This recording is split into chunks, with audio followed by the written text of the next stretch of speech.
I'll let Sabrina address that. But what would have come in at trial is a lot different than what's been put out in the media so far. It's easy for Mr. Hanfield to make those statements. The evidence doesn't support his statements, though. Had we gone to a jury, the evidence would have supported. It was a mutually combative relationship. There's no question about that. We've never sat there and said Courtney was an angel. They had a very combative relationship. But at the end of the day, Christian was abusing her. He's much stronger, much larger than she was, and on the day of those events, she was acting in self-defense. Her actions were justified, and that's what the evidence would show.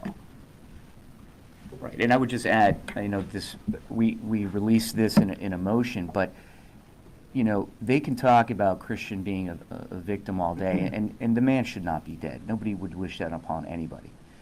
But if you think about what that young man, how he treated his dog, Halo, okay, how he treated his dog when he left it in his apartment he was being evicted from, okay, left the dog in a locked closet, in a locked cage for days.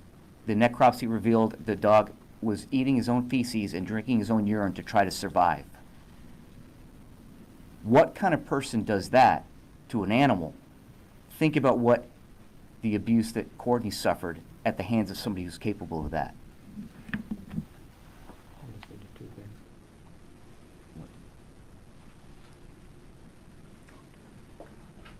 Question for Kim and Deborah. They're not taking any questions. Thanks, Lisa. I want to say two things. Larry Hanfield has a very loose connection with the truth. Just take that for what it is. It's not a very intimate relationship. And to your point, the wrongdoing. There was no wrongdoing by my daughter or my wife or I. So, and the fact that she spent one day in jail was one day too many. Okay. And is that why today Mr. Hanfield said they've never heard from the family, they've never been offered condolences, they haven't heard from anybody with the family. Is that why there has been no?